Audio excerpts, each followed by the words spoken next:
Squad.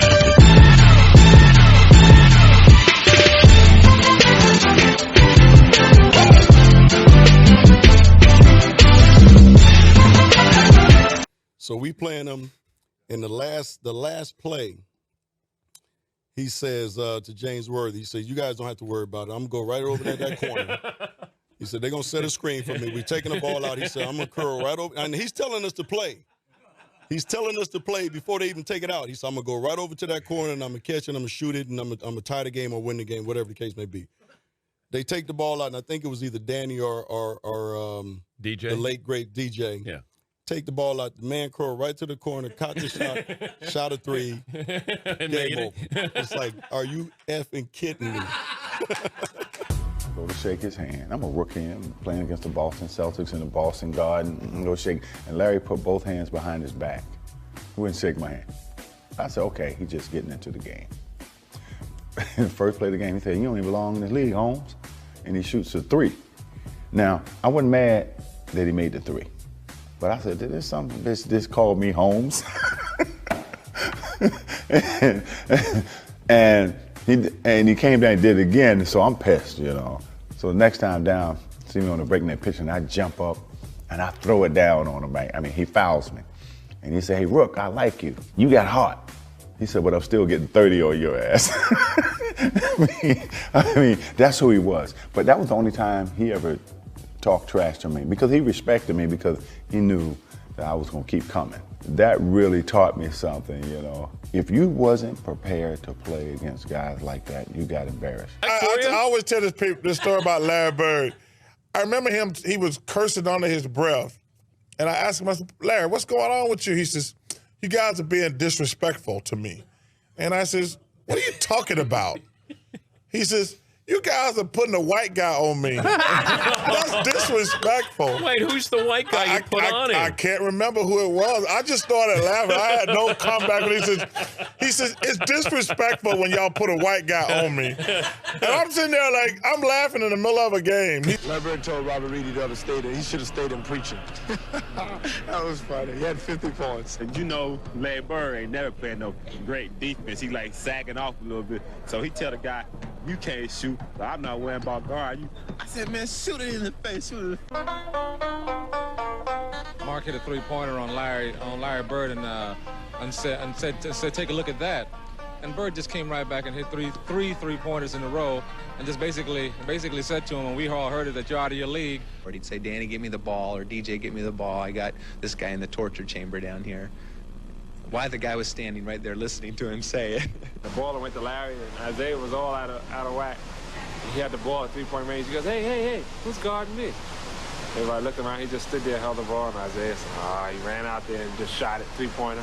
Too late. Was the originator of getting in your face and talking trash. And then you sit there and you go, "Well, this guy up in my face talking noise. He ain't that fast, he's slow." But he knew how to aggravate you, agitate you enough to get you out of your game. I was guarding in my rookie year. He looked at me and he goes, "You can't stop me." And I looked at him and I said, "Gosh, boy, you're so confident." He goes, "Confident? You're a rookie. You don't know anything." He proceeded to score like 10 straight points on me. The coach took me out the game. He walks by and he's laughing at me. Larry Bird catches the ball in the corner. I take off running out at Larry Bird. And right when he's getting ready to shoot, I jump. And as I go by, him, he tells me, he says, "Fly, Bird." And I go right by him, and he shoots the ball. It's nothing but nylon. Larry Bird was a pain in the neck. Anytime we had a chance to win, Larry Bird changed that. Larry Bird follows his own shot. There was a certain confidence you had, because, you know, if you ever got in trouble, give the ball to Larry and get out of his way, and he delivered. The double team in Bird. Larry, fake, fall away. Do you remember? Well, you had the Bird night. I had the Bird night. Yeah, that was a tough night, man. The biggest argument that night is, well, you only scored 6 on me. But nobody was guarding Bird, were they? Well, we were trying. You were trying to. No, but when a guy is literally coming up the court, calling his shots, and Bird talked a lot of trash. And that's in New Orleans. That's in New Orleans. In that game, we're on the free throw line. And he literally says, left side, over across the 3, and you're listening to him. That's a tough feeling. But okay, so you guys got Antoine Carr and Cliff Levingston got fined by Fratello, I think, for and Eddie Johnson for celebrating Bird. Yeah, it was the best film session. Every time when I see Mike, we still laugh. God, it was so good. It was the greatest film session ever, because back then you didn't have, you watched the real game and just went, with a video. And Mike rewound the celebration 20 times. He just kept not the shot. He just kept rewinding it, showing the guys. You remember they were giving each other high five. And then somebody falls off the bench. Yeah, too. that was Eddie Johnson. That was Eddie Johnson. Yeah. Eddie Johnson falls off the bench in laughter, and Antoine Carr and Cliff gives each other high five. And our film session was 20 minutes of that. So it wasn't somebody not playing good defense on Bird. It was you guys celebrating Larry Bird. And Fratello wouldn't let it go. He just kept rewinding. And it was. I think Bird went by the bench one time too. He fell in the bench. Oh, he did. Yeah, and he called that one. That was the one where he fell in it. He literally said, "Off the glass into the trainer." And, yeah, and so it was a bad night. When Larry got on the roll, started shooting the ball, every shot was going in. Goodbye, she's gone. I guess the 2-pointer was too close. When he ran by the bench, he goes, "That's a heat check. Just see how hot I am." All right, he runs by Frank Layden, who's the funniest guy in the league, and Frank is coaching, and Larry says to him, "Hey, Frank, don't you have anybody on that bench that can guard me?" He goes, "So nobody out here can." Frank looked down at the bench and goes, "No." He'll look at you like, "Hey, what you doing out here? You better call somebody else." I even heard him tell the coach, "Hey, look, coach, you better get somebody else out here to guard me because I'm killing this guy." In last year's playoffs, Person was out to make Bird eat his words while adding a few choice comments of his own. Chuck Person, he definitely has his reputation. During the playoffs, he just went AWOL, and he just went to work. You can see Bielsa playing a little Bird, giving it back to him kind. Chuck Person can talk some trash to Larry Bird now. He scored the last 16 points.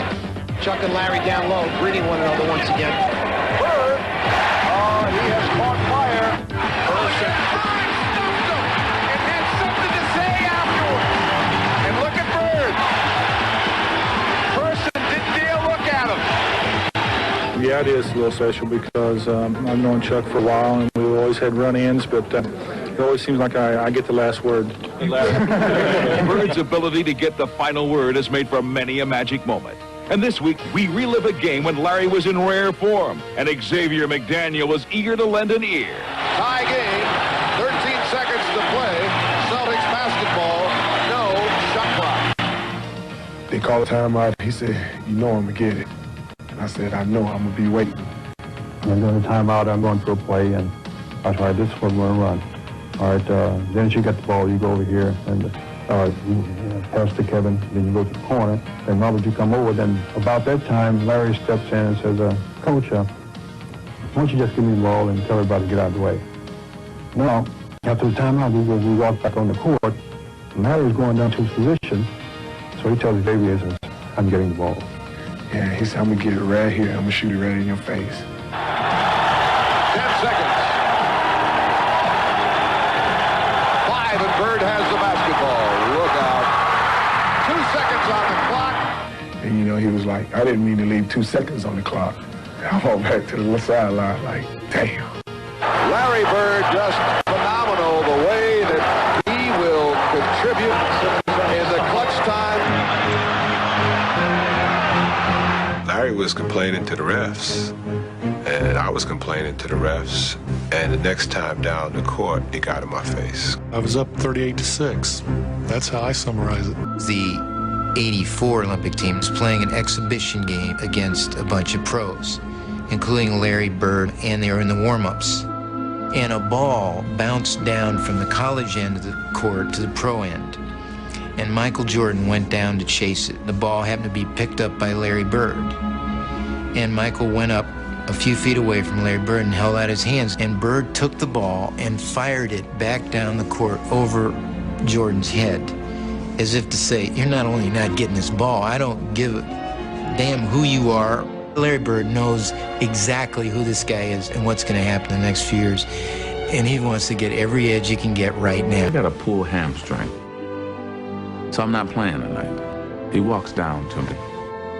Man, I'm sorry you're not playing, but he said, I'm gonna tell you what, since you're here, I'm gonna put a show on for you. So you just sit back and watch, okay?